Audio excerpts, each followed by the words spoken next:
You've been connected to the DedSecCast. Enjoy the show. Welcome back to episode 9 of the DedSecCast. My name is Brett, aka UbiCentral, and joining me today is my beautiful, curly-haired co-host, Aftermath. G'day, Brett. How you doing, man? I'm doing fantastic. I do want to quickly address why we haven't uploaded an episode in quite some time. Because I believe the last one was a week before E3, and I didn't really address it in videos, like why we stopped. So yeah, basically, it was all Aftermath's fault. He lost interest in Watch Dogs. Oh yeah, sure. Let's go with that. And most importantly, he unsubscribed from my channel. No, I'm kidding. It wasn't Aftermath's fault at all. I take full responsibility. If you watched my recent video at the end, I kind of explained why I haven't been making videos as much, and this podcast would kind of fall in that category. But basically, if you didn't watch that, I got a job, and that does take up a lot of time. And trust me, editing these podcasts aren't easy. Even if it's only 15 minutes or so, like I have to manually edit out background noise, make sure we're synced up, like our voices, and then do the audio waves that you're seeing right now. So yeah, it's definitely a lot of work that goes into it, but don't get me wrong, I love doing this podcast. Aftermath, you're bae. I love doing it too. I find it a lot of fun with it. Yeah, and like I love each and every single one of you. I know Aftermath does too. But yeah, it was getting pretty stressful with work, health issues, and then this. But now I've talked it over with Aftermath, and we decided that a bi-weekly podcast would be better. So every other Monday, you can expect an episode from us. And this is actually really convenient because if there's like a slow week of news, maybe the second week we'll have more information about the game and things like that. Because that was starting to happen before the game was announced. Aftermath, I don't know if you remember, but I do remember. Yeah, there was like only 2 episodes where we had news, so it was hard to grind that out. But yeah, I hope you all understand where we're coming from. But since it's been a while since we last talked, Aftermath, I just want to quickly ask, before we jump into some amazing topics, how have you been? And are you working at a job now? Because I remember you kind of talking about that. So I've been doing well. It's summer holidays, so you can't be too bad off at all when that's going on. Still looking for jobs kind of half-heartedly, because I still have a comfortable situation here, because I'm still living with my parents and stuff like that. So I've been spending most of my days reading and watching Netflix and hanging out with friends, but also applying for jobs here and there. Like just yesterday, I actually applied for 4 more jobs, so we'll see how that goes. But until then, I'm just going to continue with my reading and my Netflix. How have you been, Brett? I've been doing pretty good. I started playing Tomb Raider, and I've never played a Tomb Raider game before, and it was the 2013 one, like the reboot, and yeah, it was surprisingly good. It kind of reminds me of Green Arrow, if you've seen it, but I mean, obviously it's a female character, but like stranded islands, you have a bow and arrow. Oh yeah. And the graphics are really amazing. I don't know, I'm enjoying my time with that. And also, I'm just watching a lot of 2K Central, and I don't mean to plug that channel, but I'm excited for Mafia 3 and Watch Dogs 2, but like, yeah. I've been thinking about getting the new the reboot Tomb Raider, because just this last week they announced that the PS4 Rise of the Tomb Raider remaster thing, 20th anniversary edition thing, and I'm pretty interested in that. So I'm thinking, as we get closer to that, I might check out the reboot, because I didn't actually play that when it came out, and now that it's a bit cheaper, I might check it out, I think. Yeah, I got it on a Steam summer sale for like $5 or something, so nice. It's definitely worth it. Okay. Well, before we get started with the topics, I just want to quickly mention there is timestamps in the description down below, so if you want to jump to a certain part of the show, you can do just that. Alright, Aftermath, are you ready? I think I am. Alright, first question, what were your overall thoughts on the reveal trailer? And just to be clear, it's that 15-minute or 20-minute long live stream that was before E3. I liked it. If I recall, they didn't show a lot of gameplay. I think it was just like one gameplay video, and I think I'm getting that right. But there was a lot of stylistic videos that kind of showcased the personalities of, especially Marcus, more than showing direct gameplay and stuff like that. So I actually liked it. It was an interesting way to handle it. I think we've seen similar announcements with Syndicate and Far Cry Primal had similar systems where they did a little live stream and they did a bit of hype up before it to show us and to get us ready for the game and the whole reveal and just before E3. What did you think of it, Brett? Well, first, I did think they showed some gameplay, but it wasn't like an actual gameplay demo. It was just like some quick clips here and there and talking about like what they improved and stuff. So it wasn't like a real gameplay demo, but there was, gameplay clips. But yeah, for me, I would definitely say surprise more than anything. We did know going into it, the main character, like what he looked like and where the game will be set. But the thing that blew me away is just the gameplay. There's addition of drones, the RC jumper, having the ability to shoot from a car, police boats, missions aren't linear anymore. Like there's so many different things, and it just made me feel like they actually took a lot of feedback with the sequel, and they aren't just saying that they did. You can obviously see it. And also, we have an actual radio station now, which we've mentioned before, how it was always just like a playlist, but now there's a radio. Character customization isn't just outfits. You can customize different parts of your clothing. But yeah, I can go on. It's insane. There's selfies. So yeah, I was definitely surprised just by everything they're adding and changing on some things. It just made me so much more excited for the game. I mean, I already was before it was announced. I know you were too, because yeah we're just fanboys. Yeah. But yeah, the one thing I'm a bit optimistic about is the driving. For me, it kind of looked the same, but I can't say how it feels because, well, obviously we haven't played the game yet. I forgot to mention real quick too at the start, I will be attending PAX West, which is in Seattle, and hopefully they have like a gameplay demo there as well. But yeah, it was interesting about the driving, and you should mention that.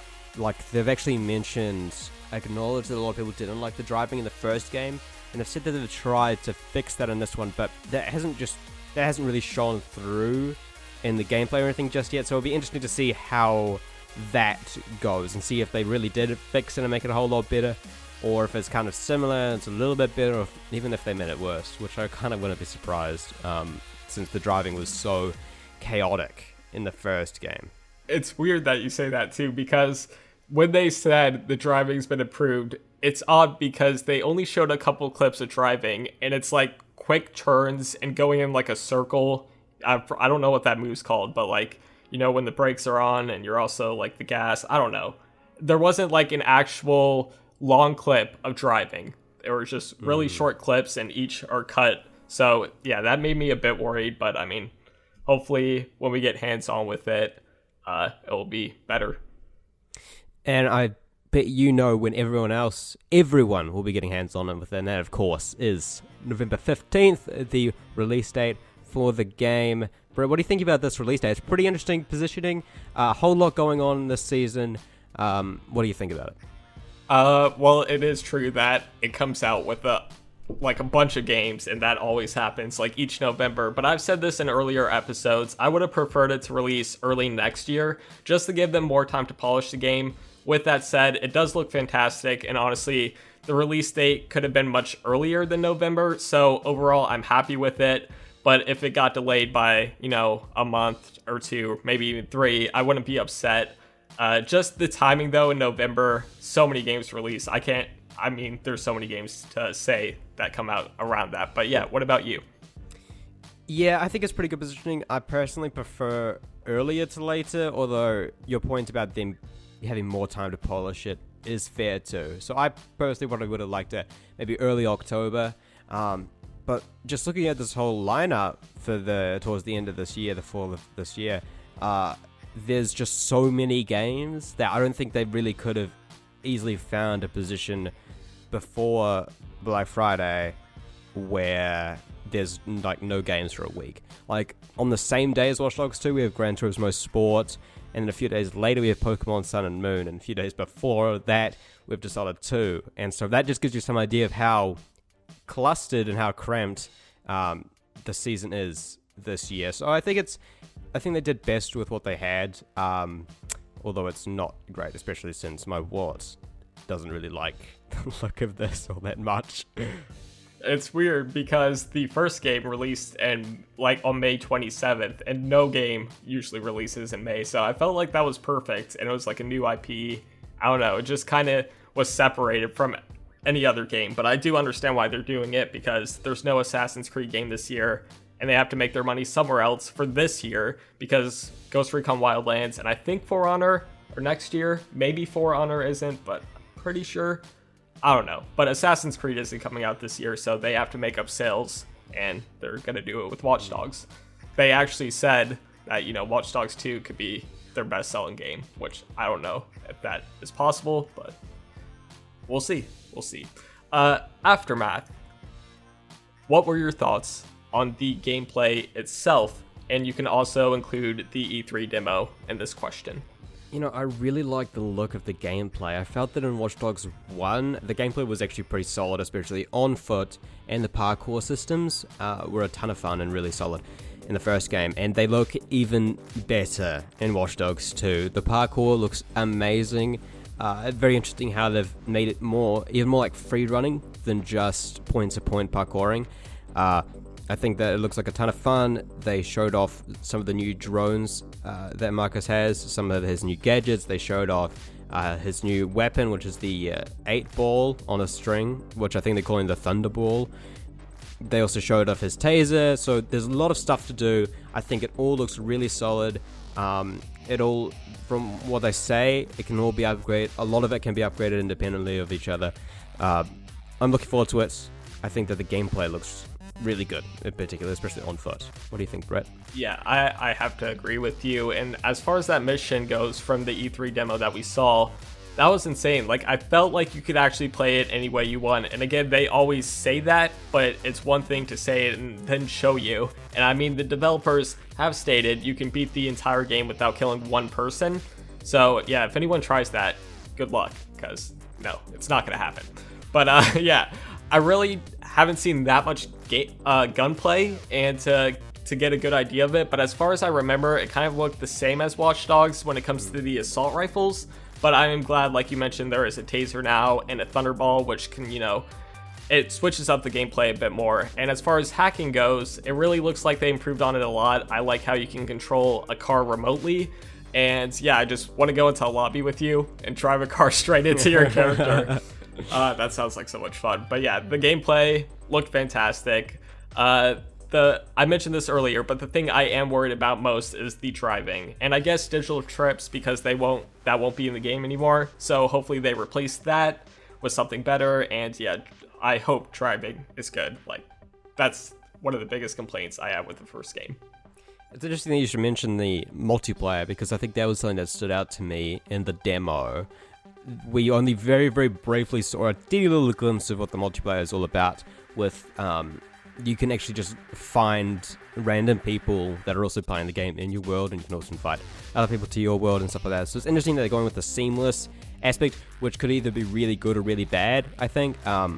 Although I think they did really well with Watch Dogs 1 and the multiplayer systems, and I think it was just a bit shallow in Watch Dogs 1, and so if they make that a bit deeper and they add a bit to the multiplayer systems in Watch Dogs 2, I think we'll have a really good setup on our hands for some crazy multiplayer fun. I really like and hate at the same time how they tease us with that at the end of the demos. Like, they're like, oh, so yeah, there's online, and then that's it. We don't really see anything that they're like, we'll talk about it in the future, which I mean is good, because you don't want to release everything at once. But yeah, I hate how they teased it and didn't talk about it, but at the same time, I like that they did that. Now, at the end of the demo and throughout all of the demo, actually, we saw a lot of different characters, many of them brand new. What did you think about all of these characters, Brad? Who were you interested in? Because some of them are more interesting than others, some of them seem more unique than others. Is there anyone specific that's standing out to you? Okay, well, Reg stood out for me, just because his mask and outfit and everything, like, he's the new default. But I want to learn more about Josh, and he's that hacker who's wearing, like, the green hoodie, and, like, in the E3 demo, he's on the call, but you don't really see him. You really don't even see him that much, even in the screenshots. So yeah, for me, it would be him, because it doesn't even feel like he's a part of the main group, which is, like Marcus, Wrench, and I think Satara is her name. I always get it wrong. Yeah. Yeah, we just don't know anything about him, which makes me more intrigued to learn more about him as a character. But I am excited to learn more about everyone, and I'm definitely excited to see Wrench because, yeah, it's Wrench. What about you? I haven't got the same feeling about Wrench. I think that he could... I think it could go either way once again. He could be a bit too cringy. Like, some of the things he says, he keeps referring to that congressman who was the focus of the E3 demo as Captain Dipshit. And after the first time, it was kind of funny.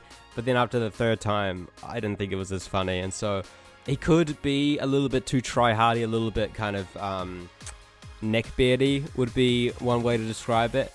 It could be. Or he could be a pretty cool character like Default, where he kind of went towards the line of online persona kind of in real world, yet didn't cross it into being kind of embarrassing. So I'm pretty interested to see how Wrench goes. But I'm interested in Satara. She seems like an interesting character, and she kind of is controlling what Marcus is doing in a way. She seems like she's taking a backseat because, Marcus asks her to play some new music while he's infiltrating the congressman's penthouse. So it's interesting to me what she'll be doing behind the scenes. I'm also pretty interested in Marcus himself. Yes, and speaking of Marcus, are you happy with him so far from what we've seen? I think I am. He definitely seems a lot more interesting than Aiden from what we're seeing. We haven't seen a lot of him, and so that's kind of jumping to conclusions for me, but he has been given quite an interesting backstory growing up in Oakland, and of course being exposed to racial injustice and things like that, in contrast to Aiden, who was just a boring white guy with a family, and then the family gets killed, and then he's all mad about it. What do you think about Marcus, Brett? This is gonna sound strange. I just don't like his face. I don't know why. I just don't. I don't like his face. When I see it, I'm just like, the voice doesn't. Like, the voice sounds good, but it doesn't match the face for me. I don't know. Maybe I'll get more used to it. Just from what we've seen, it's just like, I don't know, his face. And I dislike how he wears Aiden's fox mask. And I believe it wasn't in an interview with Loomer and Jonathan Morin, but basically they said that there's no real story reason why he's wearing that fox logo. It's just a symbol, which doesn't really make sense for me, because I felt like in the first game they addressed that that's Aiden's logo, and now Marcus has it in his little bandana thingy, I don't know. But yeah, besides that, he looks like a fun character and the complete opposite of Aiden, like you mentioned, which is good for a sequel. If it was Watch Dogs 1, I don't know, Return of DedSec, whatever, and if it was Aiden, I just felt like it wouldn't improve that much. So having a new character is definitely a good way to handle a sequel, and most people didn't really like Aiden, so yeah, it's good that they're replacing him. Marcus looks fun, that's all I gotta say. His face, I don't know. I don't personally see that, but I'm interested to see more of Marcus, definitely. Find out what he has to offer. The Fox thing is interesting because I felt that they didn't really touch on that in the first Watch Dogs all that much. It was just kind of this logo he wore, and sometimes the news would mention him as the Fox, and that was really it. I felt like maybe that they were supposed to touch on that more and it was a deleted scene or something. It's an interesting trope that they're continuing on and giving Marcus that just a little bit. And I wonder if they will explain that too. Maybe he's a fan of Aiden's work or something like that, and that's how he got into DedSec to begin with. That could be a way to explain it. I don't know. I hope they do explain it. And I think it could be good or it could be bad. Once again, I think that this game, as a running trope with this game, is that it could either be really good or it could either be really bad. And I'm currently thinking it would be quite good, but I'm still cautious. Now, speaking of cautiously excited, Brett, what parts of this game are you looking forward to most? We've seen a ton of it. A lot of it looks really great. Is there anything that stands out to you? We kind of touched on this earlier, but for me, I would say co-op, because they've been teasing us with it, here and there. We haven't really seen what it has to offer just yet. The first game, like you mentioned, has potential with, the online. And I know people don't like when you bring up GTA, but what Grand Theft Auto has done with their online mode is just insane. People are still playing it after 2-3 years because it has free updates and DLC. You can buy apartments, and it's crazy what Grand Theft Auto Online has done. So I just hope Watch Dogs 2 has something good to offer. I'm not saying copy it exactly, but just have something that will keep players entertained for a long time and keep coming back to the game after they beat the main story or whatever. What would you say? I'm excited to see more of DedSec, I think. I really like this retro horror theme that they have going. I think that's quite unique. Once again, I think that the kind of DedSec stuff could be kind of cringy if they try too hard and try too much to be kind of like anonymous. A real world... Oh, just hit my mic. A real world allegory for DedSec. I think it could be bad, but I think currently it looks quite nice. I like the retro horror little motif that they have going with all the designs with it. And I like the follower system that they've implemented where like you are a part of a DedSec and you are trying to gather up more followers and get the word out about DedSec and stuff like that. So I'm interested to see how that'll work. So that'll be a fun little mini game or maybe even a big part of the game. I like the visual design that they have going as well. And on Twitter, they're releasing wallpapers and things like that, and Twitter profile pictures around this design. I'm thinking about checking those out too. Oh, you should. Well, right before they released it, I kind of uploaded a new logo on Twitter, and it's just like, I think it's a DedSec character, but we saw him in the E3 demo, I want to say, where it's like a hood and, it's that robot voice and cutscenes. Yeah. It just, I don't know. He looks awesome. But yeah, they're releasing a ton of graphics packs. And if you go on Twitter, you can find a whole bunch of things. But yeah, hacking, I want to go back to that just real quick. It is really hard to do hacking right. And a lot of movies, as you probably know, haven't done it right. And they could really mess it up, like you said. Have you seen Mr. Robot? Not yet. I'm thinking about getting around to it, though. I've seen a couple episodes, and I hope they take some inspiration of that, because it is realistic, and it's not just like a cartoon hacking version. So I really hope that they take the theme seriously with DedSec, and I hope that they don't mess it up. And I like how they're continuing with DedSec, because in the first game, DedSec really wasn't that big. Like, they didn't play that big of a role. I mean, towards the end, I guess. But you just kind of saw them here and there on the TV, like, this needs to stop, DedSec, ha ha ha. No, they didn't say that, but you understand what I'm saying, all right? Yeah, hopefully they take it seriously. Yeah, I guess that's it for all the topics. Thank you guys so much for watching episode 9 of the DedSecCast. Again, it's been so long. It feels good to be back. Aftermath, I love you. Love you too, man. And it's important, again, we mentioned this earlier, to remember the show is now every other Monday. It's just easier that way and better. So yeah, if you want to ask us questions, by the way, leave them in the comments down below. And we'll try to answer some, for episode 10, because it's episode 10, Aftermath, episode 10. Episode 10. Yes, there you go. Aftermath, thank you so much for joining me. Do you want to say anything or plug anything before we go? All of my links will probably be in the description. If they aren't, then you can find me at Twitter, twitter.com/aftermath1231. And I'm on the subreddit. Sometimes I'm on the Assassin's Creed subreddit sometimes too. You live stream? I did live stream for a little bit. Don't much anymore though, so I won't mention that. But I thought you live streamed on YouTube. Or am I wrong? Nope, you're wrong about that. Okay, I'm wrong. I'm sorry. All right, I'll put your Twitch link in the description for you. Yeah, please put my Twitch link in the description, the one I haven't used in months. I'm sure everyone would be interested in that. Follow Aftermath on Twitch. Thank you all so much for watching, and we'll see you all later. See ya.